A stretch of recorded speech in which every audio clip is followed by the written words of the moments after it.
Le lièvre et l'esprit de l'arbre. Un jour, à l'aube, une vieille dame revenait chez elle quand apparaît une vieille dame qui marche avec beaucoup de difficulté. Sur son chemin, il y a un chaudron. La vieille dame ne le voit pas et bute contre lui. Elle se fait mal. Alors, très fâchée, elle dit « Maudit soit celui qui a laissé ce chaudron sur la route, que son premier-né reste muet immédiatement !» Et en boitant, elle partit. Près de là vivait Dondo, avec sa femme et sa fille de 7 ans, Tembe. Un jour, pendant qu'il préparait le petit déjeuner, la maman dit à sa fille « As-tu bien dormi ?» La fille essaya de répondre, mais elle n'y arriva pas. Le papa dit alors « Réponds à ta mère, Tembe !» La fille essaya, mais sans succès. La maman alors, comprenant ce qui s'était passé, dit « C'est un mauvais sort, ma pauvre fille !» Et le papa « Comment la marier maintenant? Qui va payer la loloba ?» Le temps passa et Tembe devint d'une belle jeune fille. Un jour, pendant qu'elle lavait le linge, un jeune garçon s'approcha d'elle.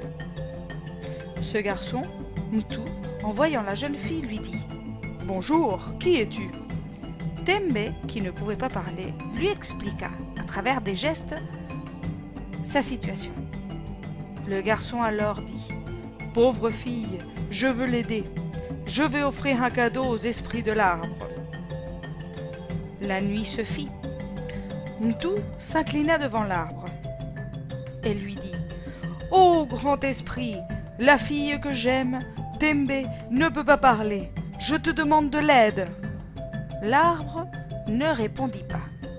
Mais le lièvre, qui dormait à ses pieds, se réveilla et il décida de s'amuser. « Tu veux de l'aide, mais que me donnes-tu en échange ?» dit le lièvre avec une voix grave. « Bon esprit, je t'offre ce que tu désires le plus, » répond Mtu.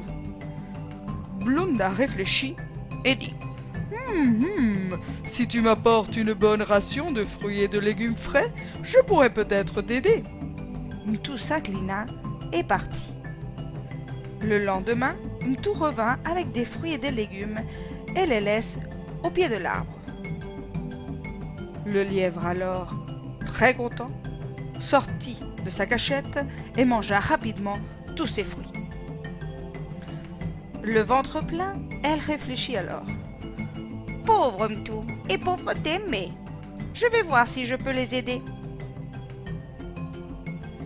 Voyant Tembe qui commence à planter des céréales, le lièvre s'approcha d'elle. « Bonjour, je peux t'aider ?» Tembe lui répondit pas et continua à faire son travail. Le lièvre alors, pour essayer de se faire remarquer, prit quelques semailles et commença à les planter, mais en le faisant très mal, exprès. Quand Tembe termina son travail, elle se rendit compte de ce qu'avait fait le lièvre, et très fâchée lui dit « Mais que fais-tu? Tu as tout abîmé! Non, non, non, non, tout mon travail !» Soudain, elle se rendit compte. Oh, elle pouvait parler. « Je peux parler, je peux parler !» dit-elle. « Papa, maman, je peux parler, j'ai récupéré ma voix !» Et elle partit chercher sa famille. Blunda, restant seule, dit alors « Typique des humains, ils ne remercient jamais. » Et le lièvre s'en alla. Ainsi termine l'histoire du lièvre qui se passa pour un esprit. Fin de l'histoire.